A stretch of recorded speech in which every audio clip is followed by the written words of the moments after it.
Let's break it down straight from the hill to your hometown. No spin, no hype, just facts we find. AI's on the case, no truth left behind. Laws are written, deals are made. Who's got your back, who's throwing shade? We cut through the noise, decode the text, keeping it real. Congress in context, Congress in context, shining the light, breaking it down so you know what's right.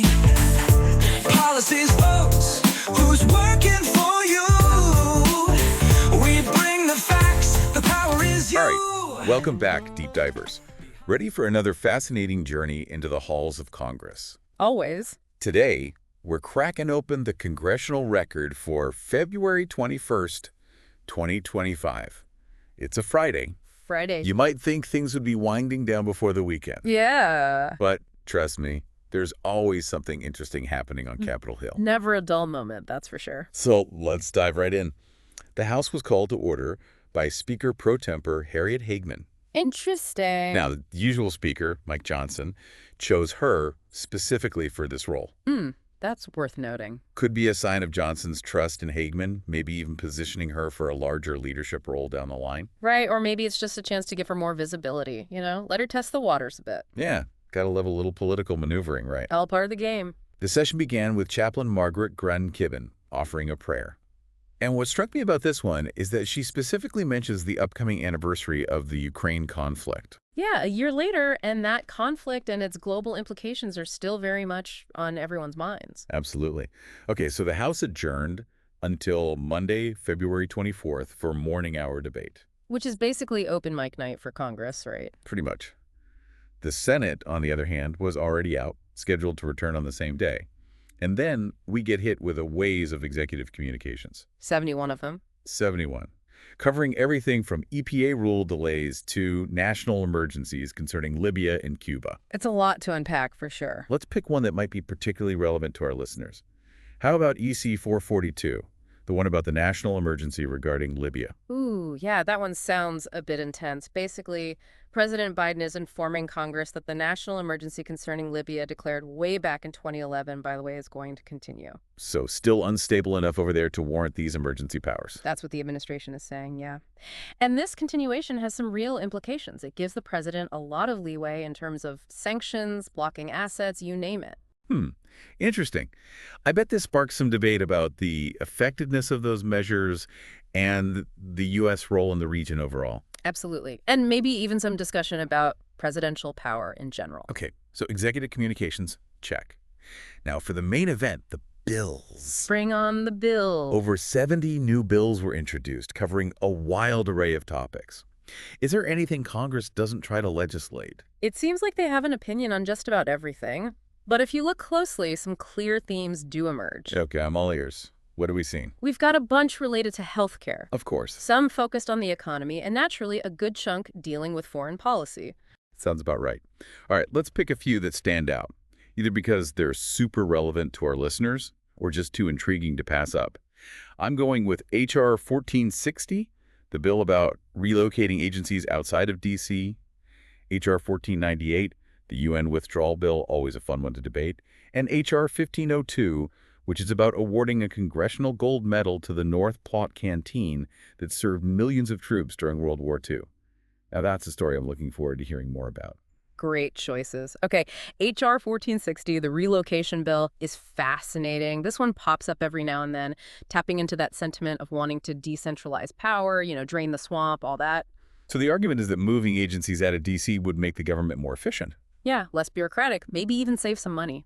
But realistically, relocating entire agencies. Logistically a nightmare. Not to mention the pushback you'd get from folks whose jobs are tied to those agencies in D.C. So while it might appeal to some voters, it's not likely to go far. More of a symbolic gesture then. Pretty much. Okay, then there's H.R. 1498, the UN withdrawal bill. Bold move, to say the least. How often do we see proposals like this? You might be surprised, but it's not that uncommon. It usually comes from lawmakers who are skeptical of international organizations. They argue the UN is ineffective, bias against the U.S., infringes on our sovereignty, that kind of thing. And this one actually has a chance of passing. Let's be real, probably not. While there is a segment of the population that shares those views, leaving the UN would have major diplomatic and economic implications. I can imagine. Okay, let's end on a more positive note with H.R. 1502. This one's about awarding a Congressional Gold Medal to the North Platte Canteen. Tell me about this canteen. It sounds like a heartwarming story. It is. During World War II, the people of North Platte, Nebraska came together to provide food, drinks, and a warm welcome to troops passing through on their way to the front lines. Millions of troops benefited from their generosity. Wow, that's incredible. So this bill is a way to recognize their service and sacrifice. Exactly. And you know what? This one actually has a good chance of passing. Congressional gold medals are often awarded to individuals or groups who've made significant contributions to the nation, and the North Platte Canteen certainly fits that bill. That's wonderful to hear. A nice reminder that even amidst all the political maneuvering, there are still these stories of hope and unity. Exactly. Now, there's another section of the Congressional Record that I think we should explore, the extensions of remarks. Extensions of remarks. What's Yeah. that all about? It's a little-known section, but it's full of these fascinating personal accounts, tributes, and even some historical reflections. It's like peeking behind the curtain of Congress, getting a glimpse of the individuals and stories that they choose to highlight. Ooh, I love that. Sign me up. Well, that's where we're headed next. Get ready for some inspiring tales and maybe even a few surprises along the way. Sounds good to me. Okay, so we're in the extensions of remarks section now. It's like a hidden treasure trove of stories tucked away in this official document. You find tributes to all sorts of folks, some you might know, others probably not.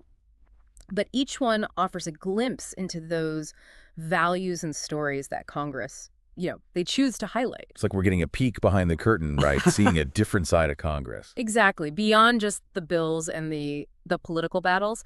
And it reminds us that Congress, it's made up of people. These are the things they find important. So who are some of the people being honored in this particular issue?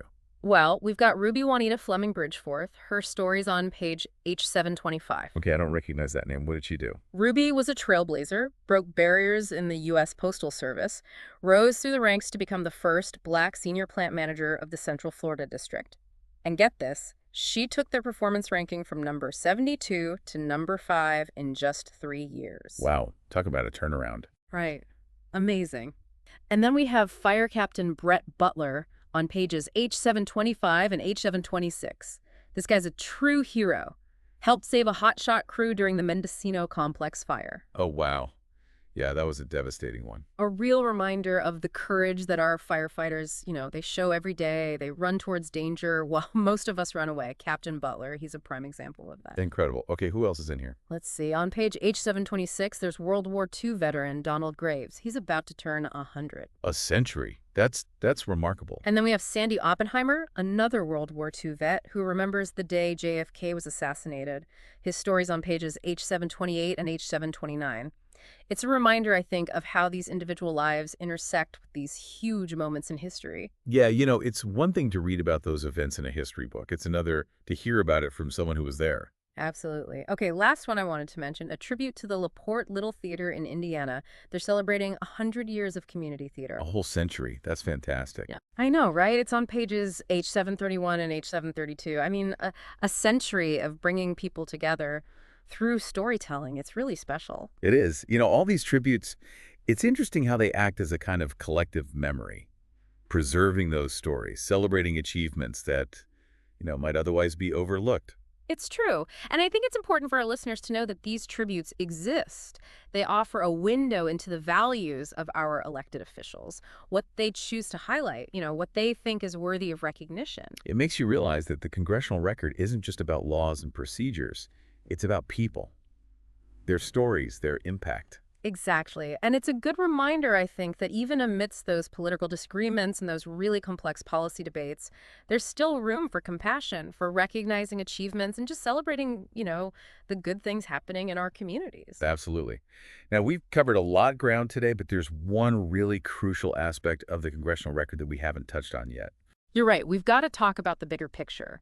What are the trends and arguments that are bubbling up in this particular congressional record? Right, like what are the hot button issues? What are those key debates that are shaping the political landscape? That's where we're headed next. We're going to zoom out a bit and analyze that broader context, see if we can find some clues about where Congress is focusing its attention and what we might expect to see unfold in the coming months.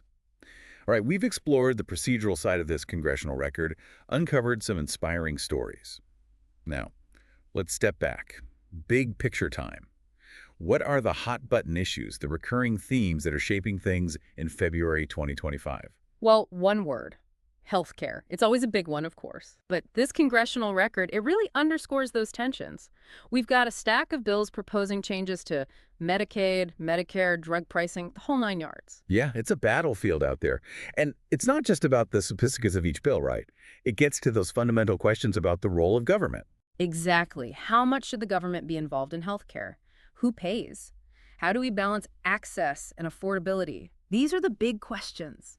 And they've been debated for ages with no easy answers in sight. Nope, not going away anytime soon. But this congressional record, it's a snapshot of that debate in action. All the different arguments, the approaches, you can really see those divisions between the parties. And you know those debates are only going to get more, well, intense. Yeah. Especially with the rising cost of healthcare. It's an issue that touches everyone. For sure. And speaking of issues that hit close to home, let's talk about the economy. Right, tons of bills focused on taxes, trade, infrastructure, all reflecting those anxieties we're seeing about inflation, job creation, the health of the economy overall. It's a constant balancing act for policymakers, Right. trying to stimulate growth, but also keep inflation in check and address income inequality. Yeah, no easy feat. It's no wonder economic policy is such a hot potato. And then there's the question of how these domestic concerns intersect with foreign policy.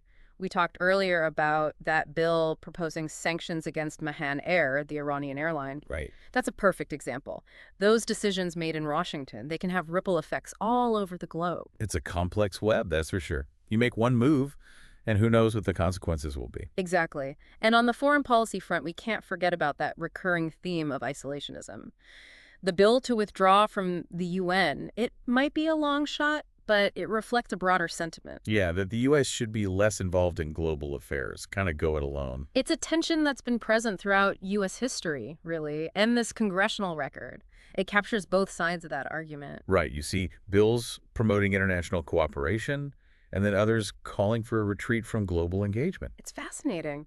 What I find so valuable about digging into the congressional record like this is that it reveals those complexities. It's not just black and white. It's messy, nuanced. It's real life, right? It is, and it's all happening right there, out in the open. You can read the debates, you can track the bills, you can follow the arguments. It's all publicly available. It's like having a backstage pass to how our government works. And honestly, it's empowering to realize that we, as citizens, have a role to play. Absolutely. We can sometimes feel disconnected from the whole political process, but the congressional record is a reminder that it's happening. And we can engage, read the news, follow the debates, reach out to your representatives, make your voice heard, because these decisions, they affect us all. That's what we're all about here at The Deep Dive, giving you the knowledge and insights to navigate this complex world. And maybe even inspiring you to do a little digging of your own. I love that. Who knows what you might find? Exactly. Well, that wraps up our deep dive into the congressional record for February 21st, 2025. Thanks for joining us. My pleasure. And until next time, stay curious, stay engaged, and keep searching for those hidden gems of knowledge.